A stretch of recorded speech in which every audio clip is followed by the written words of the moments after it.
Parlons d'électricité. Vous pensez savoir ce que c'est, n'est-ce pas? Après tout, vous l'utilisez constamment. En ce moment même, des électrons circulent à travers l'appareil que vous utilisez pour lire ceci.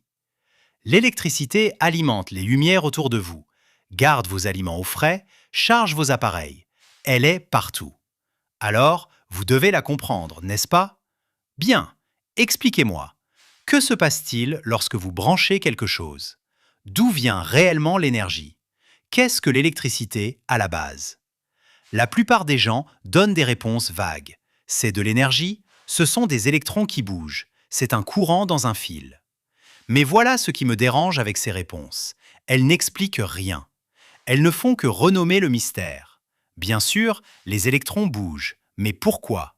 Qu'est-ce qui les pousse? Et pourquoi cette poussée crée-t-elle de la lumière, de la chaleur ou du mouvement? La vérité est bien plus étrange que vous ne l'imaginez. Ce que nous appelons l'électricité est profondément, incroyablement bizarre. Et la manière dont nous l'enseignons masque complètement cette étrangeté. On nous la présente comme quelque chose de normal, de prévisible, de sûr.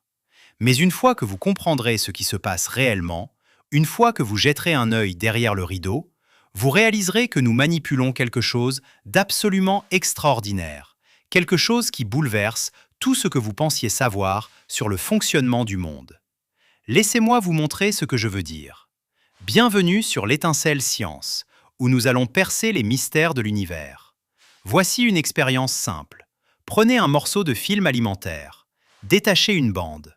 Maintenant, frottez-la très rapidement entre vos mains, comme si vous cherchiez à les réchauffer. Ensuite, tenez-la près du dos de votre main sans la toucher.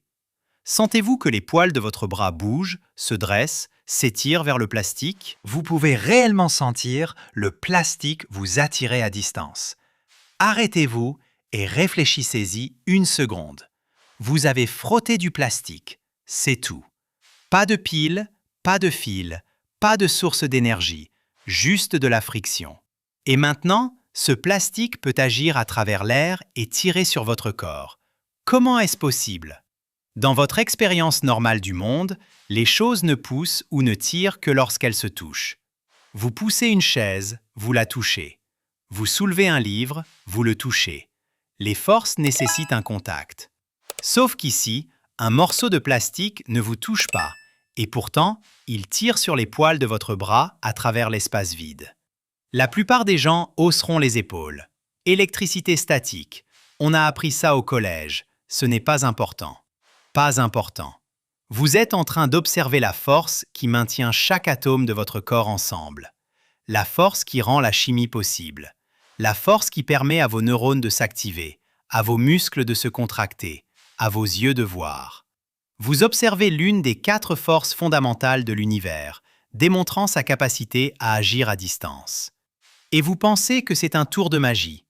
C'est ça le problème. Nous sommes devenus si familiers avec l'électricité que nous avons oublié à quel point elle est absolument démente. Décortiquons ce qui vient de se passer. Lorsque vous frottez ce plastique, vous avez arraché des électrons de vos mains et les avez empilés sur le plastique. Juste quelques milliers de milliards d'électrons supplémentaires. Et voici ce qui va vous sidérer.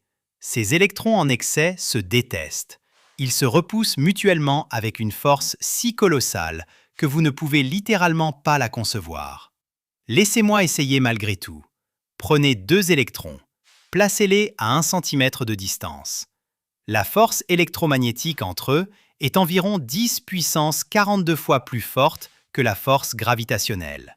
10 puissance 42. C'est un 1 suivi de 42 zéros. La force électromagnétique est si incroyablement plus forte que la gravité pourrait tout simplement ne pas exister.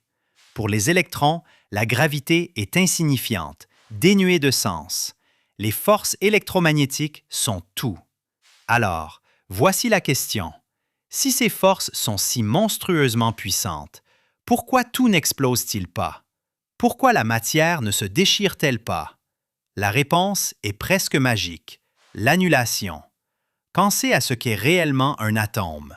Au centre, vous avez des protons avec une charge positive. Autour d'eux, vous avez des électrons avec une charge négative. positif et négatif, plus et moins. Et ces charges suivent d'une règle simple. Les charges identiques se repoussent, les charges opposées s'attirent. Les forces sont exactement égales en magnitude. La poussée de répulsion est égale à la traction d'attraction. Ainsi, dans la matière normale, vous obtenez un mélange intime de charges positives et négatives. Protons et électrons sont empaquetés aussi près que la physique le permet. Chaque charge positive est entourée de charges négatives. Chaque charge négative est entourée de charges positives, et elles s'équilibrent. Les forces de répulsion énormes sont annulées par des forces d'attraction tout aussi énormes. Tout est neutre. Les forces sont toujours là. Ces forces électromagnétiques monstrueuses agissent toujours.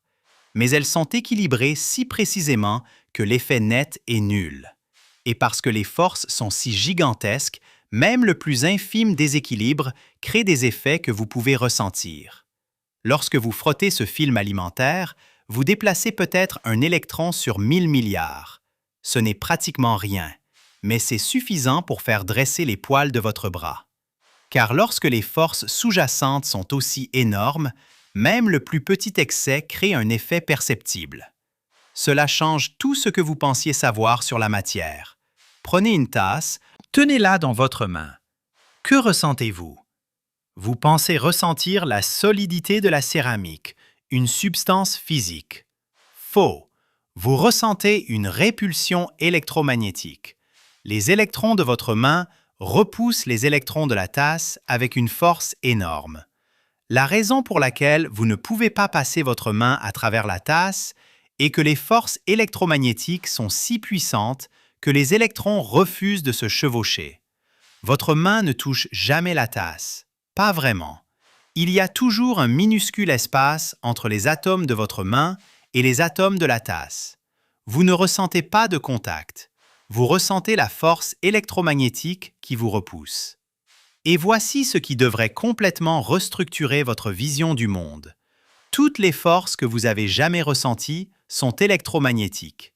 Chaque poussée, chaque traction, chaque sensation de toucher, de pression ou de résistance, tout cela est de la répulsion et de l'attraction électromagnétique agissant à distance.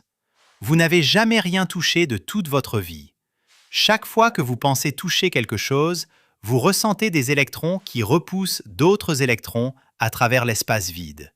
La même force que celle que vous avez observée avec le film alimentaire, mais agissant sur des distances plus petites où les forces deviennent colossales.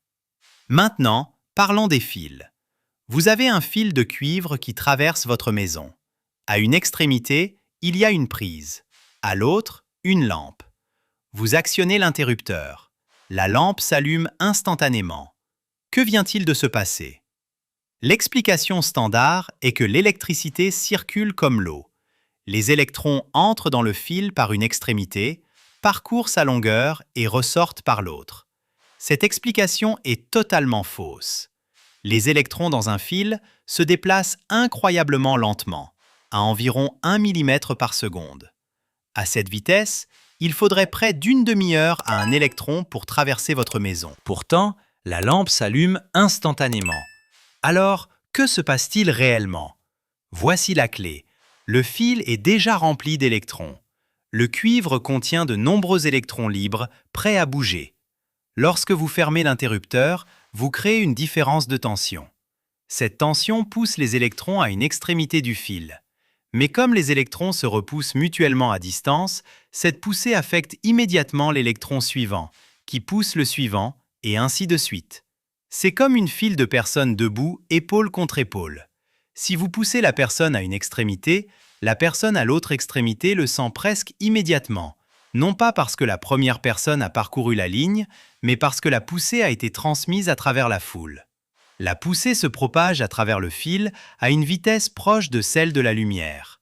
Non pas parce que les électrons individuels se déplacent rapidement, mais parce que la force électromagnétique agit instantanément à distance. C'est ce qui rend l'électricité si utile. Vous pouvez pousser ici, et quelque chose réagit là-bas presque instantanément, à travers d'énormes distances. Mais d'où vient cette poussée? Remontons la chaîne. Votre lampe est connectée à une prise. La prise est connectée au fil de vos murs. Ceux-ci sont reliés aux lignes électriques qui elles-mêmes sont connectées à une centrale électrique. Celle-ci peut se trouver à des kilomètres, voire à 160 km de distance. Et dans cette centrale, quelque chose tourne. Une turbine massive pesant des tonnes, tournant à des milliers de tours par minute. Et c'est ce mouvement de rotation, se produisant à des kilomètres de là, qui alimente votre lampe. Comment est-ce possible? Le lien entre cette turbine en rotation et votre lampe est le magnétisme. L'électricité et le magnétisme sont une seule et même chose. Ce ne sont pas deux phénomènes distincts, mais deux aspects d'une force unifiée, la force électromagnétique. Les charges électriques en mouvement créent des champs magnétiques. Les champs magnétiques changeants créent des courants électriques. Ils sont indissociables. Voici comment fonctionne un générateur. Vous faites tourner un fil de cuivre à l'intérieur d'un champ magnétique. Le champ magnétique pousse les électrons dans le cuivre. Les électrons ne veulent pas bouger, mais le champ est insistant. Vous forcez les électrons à circuler. C'est le courant électrique. C'est tout. Mouvement plus aimant plus cuivre égale électricité. Maintenant, faisons le chemin inverse. Faites passer de l'électricité à travers un fil de cuivre à l'intérieur d'un champ magnétique. Le champ pousse les électrons en mouvement. Le fil bouge. C'est un moteur. Le même phénomène, juste inversé. Les générateurs transforment le mouvement en électricité. Les moteurs transforment l'électricité en mouvement. Et la raison pour laquelle cela fonctionne est que l'électricité et le magnétisme sont unifiés. Ce sont des aspects de la même force sous-jacente. Cela devrait sembler impossible. Vous me dites que je peux déplacer du métal à un endroit et que d'autres métals bougent à un autre endroit sans rien qui les connecte physiquement à part un fin fil de cuivre. Oui, vous me dites que faire tourner un aimant près du cuivre génère une poussée qui voyage à travers des fils et fait bouger d'autres cuivres. Oui, et nous utilisons cela chaque seconde de chaque jour. Chaque moteur, chaque générateur, chaque réseau électrique sur Terre fonctionne sur ce principe. L'eau tombe d'un côté d'un barrage. Les turbines tournent. Le cuivre se déplace à travers des champs magnétiques. Les électrons sont poussés. La poussée se propage à travers des centaines de kilomètres de fils à une vitesse proche de celle de la lumière. Elle atteint votre maison, fait bouger les électrons à travers un moteur. Votre ventilateur s'allume. L'eau qui tombe à un endroit fait tourner un moteur à un autre endroit, à des kilomètres de distance, connecté par rien d'autre que de fins fils métalliques. C'est fou! Vous n'avez même pas besoin d'aimant permanent pour que cela fonctionne. Prenez une bobine de fil de cuivre. Faites-y passer de l'électricité. Les électrons en mouvement créent un champ magnétique. Maintenant, déplacez cette bobine près d'une autre bobine de cuivre. Le champ magnétique changeant pousse les électrons dans la deuxième bobine. Le courant circule même s'il n'y a aucune connexion physique. C'est un transformateur. C'est ainsi que fonctionne le réseau électrique.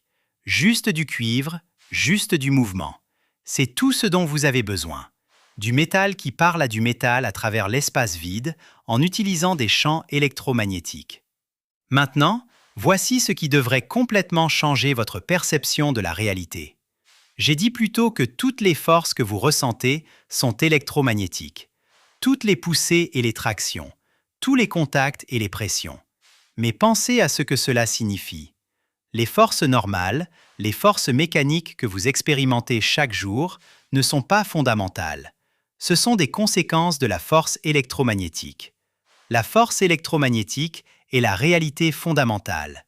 Tout le reste en dérive. Lorsque vous poussez une porte, vous créez une répulsion électromagnétique entre les électrons de votre main et ceux de la porte.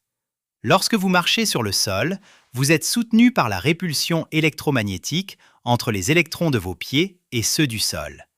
Lorsque la lumière frappe vos yeux, vous détectez des champs électromagnétiques oscillants qui provoquent le mouvement des électrons dans votre rétine. Tout est électromagnétique. La chimie, des forces électromagnétiques entre les électrons et les différents atomes. La chaleur, des atomes qui vibrent parce que les forces électromagnétiques les maintiennent en place. La biologie, c'est de la chimie qui est électromagnétique. Toute votre expérience sensorielle de la réalité est une suite d'interactions électromagnétiques. Et voici le point le plus profond.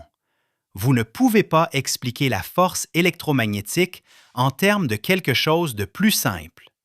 Vous ne pouvez pas dire que c'est comme un ressort ou comme une corde, car les ressorts et les cordes sont constitués de forces électromagnétiques. La force électromagnétique est fondamentale. C'est l'une des 4 forces fondamentales de la nature. Vous devez l'accepter comme un fait brut de la réalité, et tout le reste s'explique alors en fonction d'elle. C'est inconfortable, car la force électromagnétique agit à distance, et cela va à l'encontre de votre intuition. Vous avez évolué pour comprendre les forces de contact. Mais le contact est une illusion. Il n'y a pas de contact. Il n'y a que des forces électromagnétiques agissant sur de minuscules distances. Pour comprendre l'électricité, pour la comprendre réellement, vous devez reconstruire votre intuition de zéro. Vous devez accepter que l'univers est fait de champs qui imprègnent tout l'espace, que les particules chargées se poussent et se tirent mutuellement à travers ces champs, que l'action à distance est la règle et non l'exception. Lorsque vous actionnez un interrupteur, voici la véritable histoire. Vous fermez un circuit. Les électrons dans tout le circuit commencent à se déplacer lentement, à environ 1 mm par seconde. À la centrale électrique, une turbine tourne. Des aimants tournent près de bobines de cuivre. Le champ magnétique changeant pousse les électrons. Ces électrons poussent les électrons suivants. La poussée se propage à une vitesse proche de celle de la lumière à travers des centaines de kilomètres de fil. La poussée atteint votre maison. Les électrons circulent à travers le mince filament. Le filament résiste. Il est difficile pour les électrons de se faufiler. Cette résistance génère de la chaleur. Le filament devient suffisamment chaud pour briller d'une lumière blanche. Des ondes électromagnétiques rayonnent. Certaines de ces ondes frappent vos yeux. Les champs électromagnétiques oscillants provoquent le mouvement des électrons dans votre rétine. Ces électrons en mouvement déclenchent des réactions chimiques. Des signaux voyagent à travers vos neurones jusqu'à votre cerveau et vous voyez la lumière. Chaque étape est électromagnétique. La rotation de la turbine est due aux forces électromagnétiques. La propagation du signal est due à la répulsion électromagnétique. La résistance est due aux forces électromagnétiques. La lumière est une onde électromagnétique. Votre vision est électromagnétique. Pensez à quel point c'est extraordinaire. Il y a 200 ans, rien de tout cela n'existait. Puis, nous avons découvert ces forces. Nous avons appris à les manipuler. Nous avons construit des machines capables de générer de l'électricité, de la transmettre sur de vastes distances et de l'utiliser pour accomplir un travail utile. Et ce faisant, nous avons complètement transformé la civilisation humaine. L'électricité nous a donné la communication instantanée, le télégraphe, le téléphone, la radio, la télévision, Internet, tout est électromagnétique. Elle nous a donné la lumière artificielle, des villes qui ne dorment jamais. Elle nous a donné les moteurs, des machines capables de travailler sans la force musculaire humaine ou animale. Elle nous a donné le calcul, des milliards de minuscules interrupteurs manipulant les forces électromagnétiques pour traiter l'information. Tout, absolument chaque aspect de la vie moderne, fonctionne grâce à l'électricité. Et tout cela est basé sur cette seule compréhension, qu'il existe une force fondamentale qui agit à distance. Et si vous apprenez à manipuler cette force, vous pouvez faire des choses qui sembleraient magiques à quiconque vivait il y a 2 siècles. Alors, qu'est-ce que l'électricité vraiment? L'électricité n'est pas une chose. Ce n'est pas une substance ou un fluide. L'électricité, c'est ce que nous appelons la manipulation de la force électromagnétique pour accomplir un travail utile. Mais plus fondamentalement, l'électricité est la preuve que le monde n'est pas ce qu'il semble être. Le monde semble mécanique, fait d'objets solides qui se poussent les uns les autres par contact direct. Mais c'est une illusion. Le monde réel est fait de champs et de forces agissant à distance, de particules qui se poussent et se tirent mutuellement à travers l'espace vide. Lorsque vous voyez du plastique attirer du papier, vous observez la force fondamentale qui rend la chimie possible. Lorsque vous allumez une lumière, vous commandez des champs électromagnétiques qui imprègnent tout l'espace. Lorsque vous comprenez cela, lorsque vous comprenez vraiment ce qui se passe, tout change. Vous réalisez que le monde est électrique, que les forces agissent à distance, que la matière solide n'est qu'une danse soigneusement équilibrée de répulsion et d'attraction. Et vous réalisez que les humains ont compris cela. Nous avons découvert ces forces, nous avons appris à les manipuler, nous avons bâti une civilisation sur elles. C'est l'un des plus grands triomphes de l'intelligence humaine. Alors, la prochaine fois que vous actionnerez un interrupteur, souvenez-vous que vous n'allumez pas seulement une lumière. Vous manipulez des forces fondamentales. Vous faites en sorte que les électrons se poussent les uns les autres à travers des villes entières. Vous convertissez le mouvement en champ électromagnétique et inversement. Vous exercez un pouvoir sur la nature elle-même. Et c'est cela, l'électricité en réalité. Pas une commodité, pas une simple utilité, mais une fenêtre sur la nature fondamentale de la réalité et la preuve que les humains peuvent comprendre et manipuler cette réalité. C'est la véritable histoire de l'électricité. Pas le confort, pas la familiarité, la vérité.